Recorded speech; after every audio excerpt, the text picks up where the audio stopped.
Hey guys, welcome back to the Future Will. This is Varun Prajapati and today we are going to continue a perfect continuous series. Guys, last lecture में हमने अपने tenses में present perfect continuous तीनों खत्म कर दिए गए थे। हम सिर्फ परफेक्ट कंटिन्यूस की सीरीज जो थी हमारी तीनों टेंसेस की वो बाकी रह गई है, ठीक है।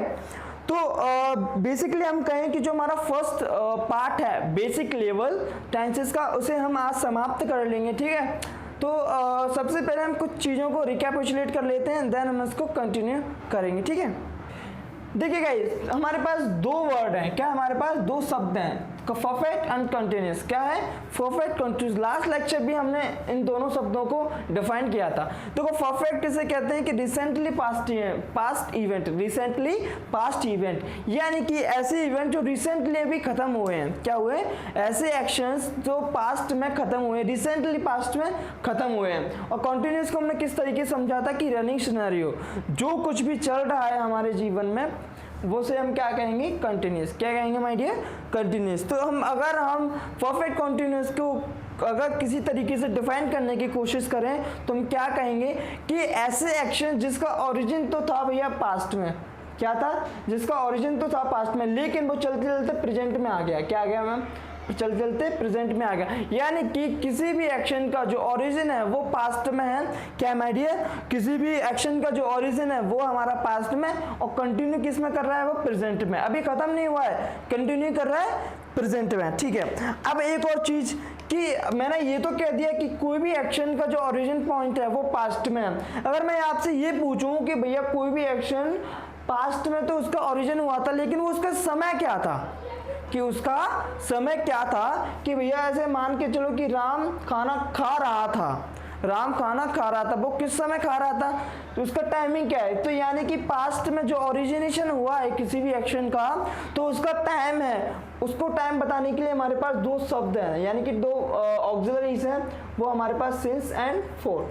यानी कि सिंस और फोर वो क्या करते हैं?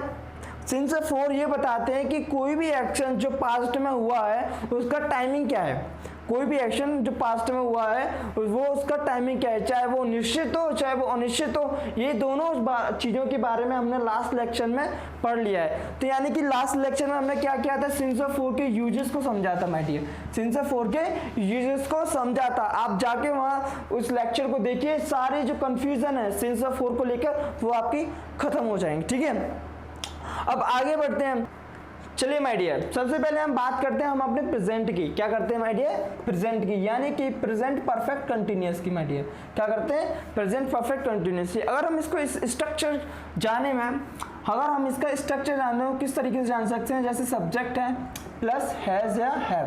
देखो अब ये हैज है कहाँ से आया? देखिए हमने परफेक्ट की बात की थी। क्या की थी? परफेक्ट की। चाहे वो पास्ट का परफेक्ट हो या फिर फ्यूचर का, वो उसको उसकी हेल्पिंग वर्ब, चाहे वो पास्ट का परफेक्ट हो चाहे वो प्रेजेंट का, उसकी हेल्पिंग वर्ब कहाँ से बनती है माय डियर?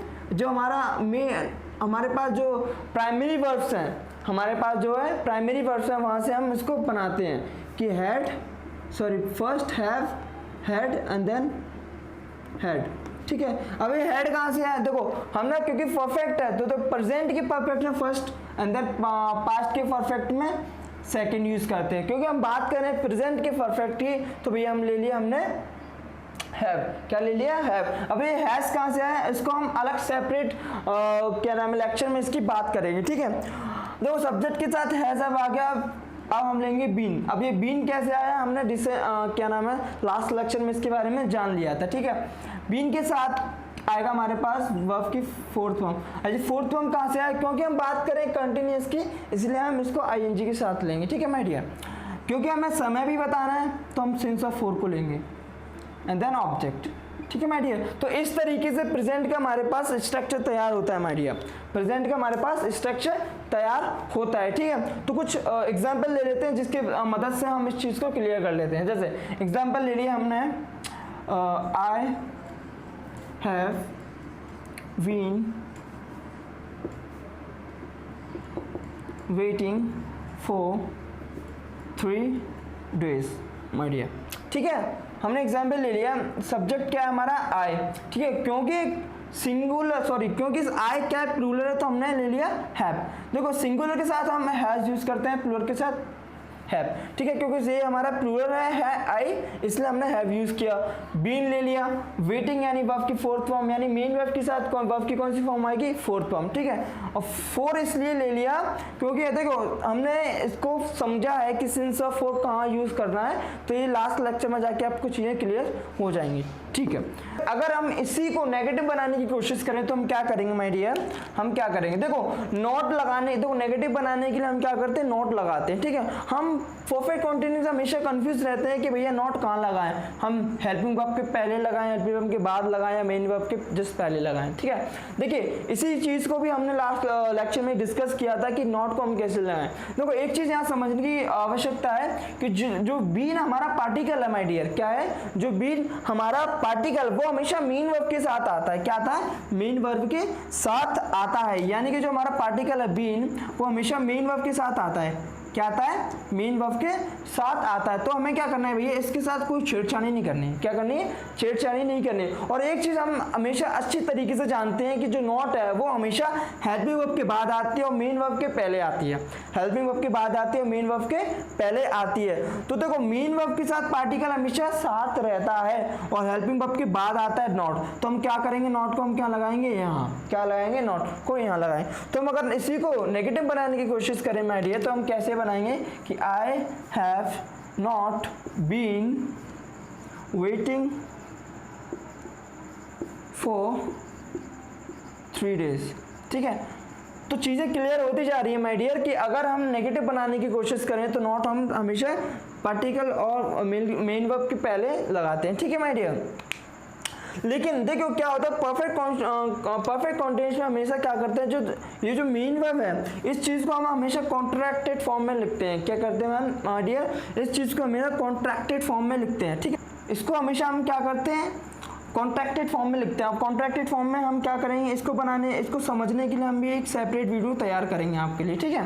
तो यहाँ पर हमने क्या करेंगे, हैव नॉट की जगह हैवंट यूज करेंगे माय डियर, क्या करेंगे, हैवंट यूज करेंगे, ठीक है। तो ये चीज़ हमारे प्रेजेंट के लिए हो गई। अगर हम बात करें पास्ट की, क्या करें my dear, past perfect continuous की, इसको हम आगे समझते हैं। चलिए माय डियर हम आगे बढ़ते हैं हमारे पास्ट परफेक्ट कॉन्टिन्यूस की ओर। क्या करते हैं my dear, past perfect continuous की ओर। देखियो क्योंकि पास्ट है तो हम क्या करते हैं, यहाँ पे हमेशा वर्ब की थर्ड फॉर्म यूज करते हैं माय डियर, क्या करते हैं, वर्ब की थर्ड फॉर्म। वर्ब की थर्ड फॉर्म बनाने के लिए हेल्पिंग वर्ब, देखो एक्शन जनरेट करने के लिए सेंटेंस में हम क्या करते हैं, हमेशा हेल्पिंग वर्ब लेते हैं। अब इसमें कंफ्यूजन रहेगा कि पास्ट है तो हम कौन सी वर्ब यूज करते हैं। इजी सी बात है कि हमने अपने लेक्चर में ये जाना था कि कोई भी पास्ट हो, क्या हो, कोई भी पास्ट हो, उसमें हमेशा वर्ब की कौन सी फॉर्म आती है, सेकंड फॉर्म। क्या आती है my dear, second form. Past की बात करें तो हम इसमें क्या आती है, सेकंड फॉर्म। तो बिना सोचे हम इसकी स्ट्रक्चर बनाने की कोशिश करें तो बड़ा इजी है।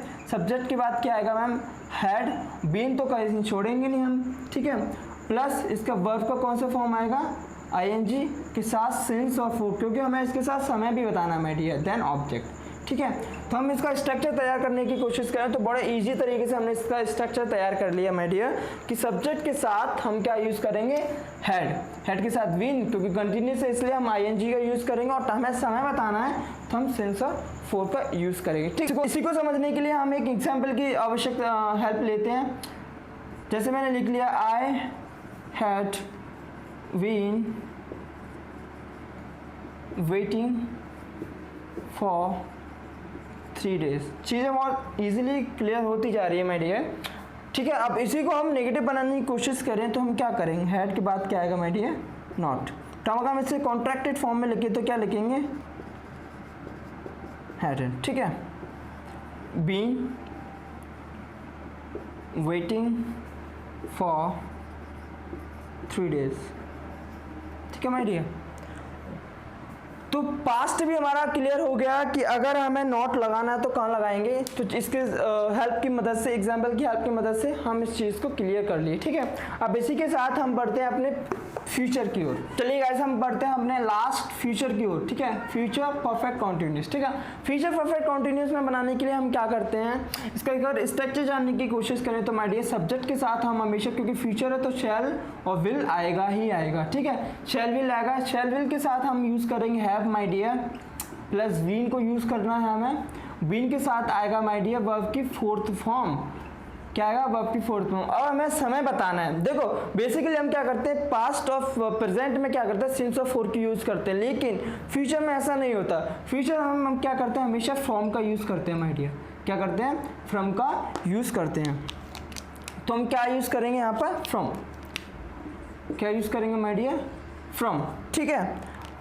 और देन ऑब्जेक्ट, ठीक है। तो बेसिकली चीज़ें क्लियर होती जा रही है कि हम क्या करेंगे अगर फ्यूचर की बात करें तो सब्जेक्ट के साथ हम क्या करेंगे शैल विल का यूज़ करेंगे, क्योंकि हम फ्यूचर की बात कर रहे हैं my dear.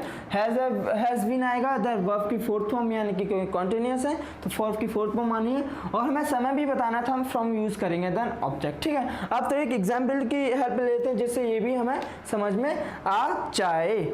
I shall have been living in Punjab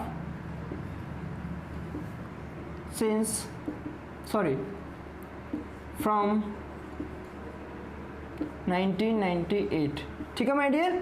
अगर इसी को हम नेगेटिव बनाने की कोशिश करें तो हम क्या कहेंगे I shall have not been living in Punjab from 1998, ठीक है। तो इसी के साथ हम क्या करते हैं इस लेक्चर को यहीं खत्म करते हैं माय डियर। चीज़ें बहुत ज़्यादा क्लियर हो गई होंगी, नॉट हमें किस तरीके से लगाना है और कहाँ नहीं लगाना है, और फ्यूचर परफेक्ट कॉन्टिन्यूस में हमेशा हम क्या करेंगे फ्रॉम का यूज़ करेंगे, ठीक है। तो आज इसी के साथ हम अपना जो टेंस है उसका फर्स्ट पार्ट यानी कि बेसिक लेवल हम यहीं ख़त्म करते हैं, और आगे जो हमारा कंपैरेटिव एनालिसिस है उसे हम आगे कभी लेक्चर्स में जानेंगे माय डियर। इसी के साथ हम इस चीज़ को यहीं ख़त्म करते हैं, ठीक है। अगर कोई भी डाउट हो तो प्लीज़ कमेंट सेक्शन में ज़रूर बताइएगा। तो अभी के लिए थैंक यू।